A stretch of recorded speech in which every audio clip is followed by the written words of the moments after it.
Hello, thanks for joining. Tony here again. I am here to present another part in our series, FFmpeg, a developer's best friend. In this video we look at changing video frame rate.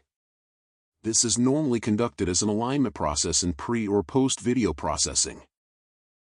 The prerequisites to replicating these tools and processes is downloading and installing FFmpeg. The assumption is we are using .mp4 files. Before we start with some examples and run relevant .bat files, we'll discuss the impact of FFmpeg re-encoding processes used by some FFmpeg functions. Changing frame rate, changing aspect ratio and to a lesser extent using reverse video, require vigorous video re-encoding.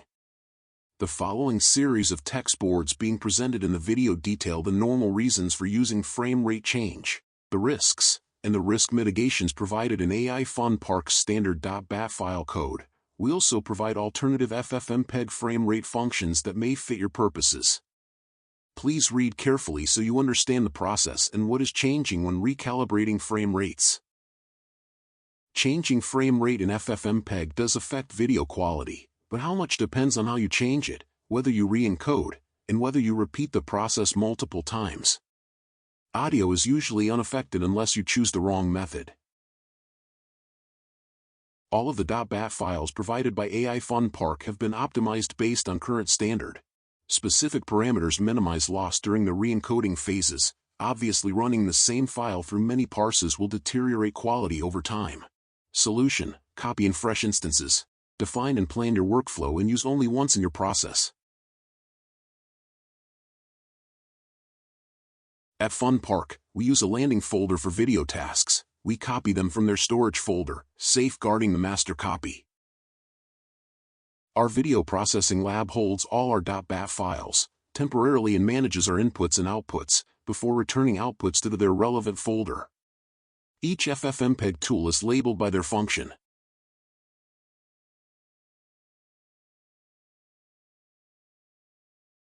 You will see we use a variety of frame rates and aspect ratios rather than change the .bat file code every time we use it. Though, we do require to do that for video speed changes. As we look at our first example, we need to look at the file's baseline and the file properties. The file is 42.2 megabytes, the frame rate is 30 FPS, dimensions are 3840 by 2160 or 4K aspect ratio. Bitrate 27,241 kbps. Audio should remain unchanged when we view the post-processing baseline.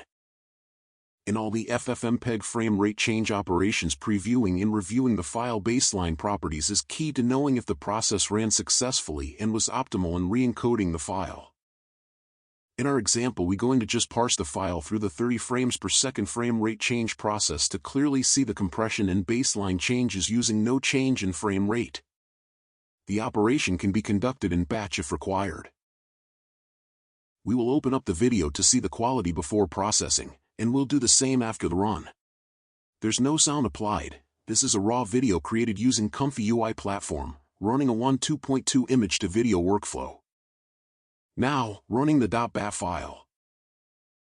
Opening the .bat file, you can see the simple code required to conduct the task.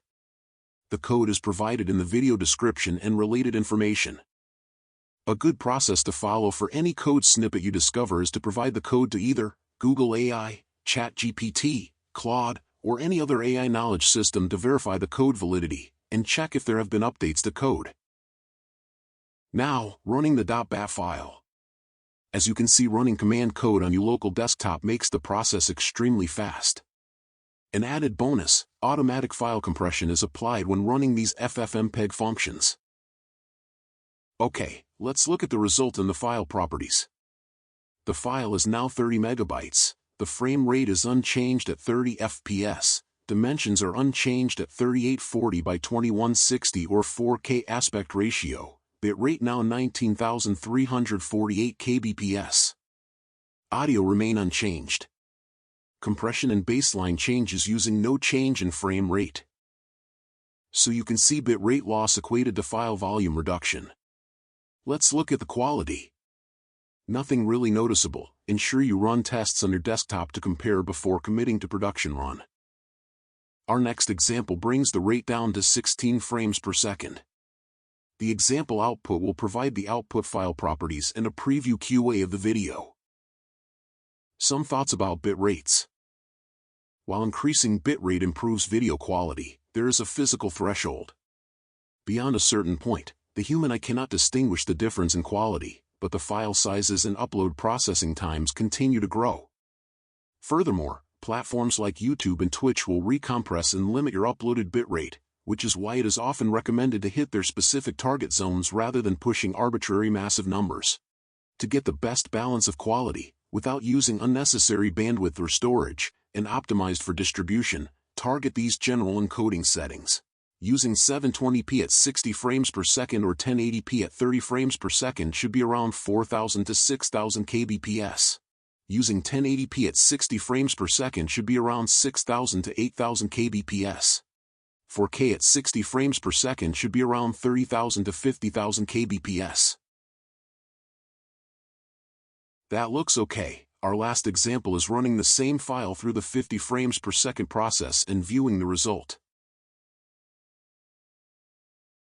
Let's look at our 50 frames per second example.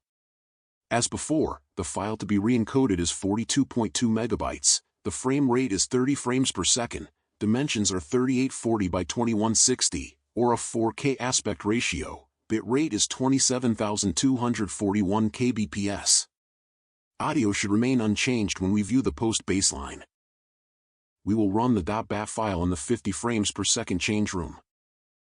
Here's the video after being processed by FFmpeg.bat file. The result is a drop in file size, not a bad result considering we increased the frame rate to 50 frames per second, adding more frames. The frame rate change is verified through the file metadata. As you can see, the bit rate dropped considerably. If you wish to change frame rate without any loss, check out the lossless FFmpeg function mentioned earlier in this video. Read more in the information description for this video or visit FFmpeg homepage and review the manuals supplied there. We hope this video helps to streamline and manage your video creation process whatever platform you use. Thanks for watching, and we hope to catch up with you again in the future.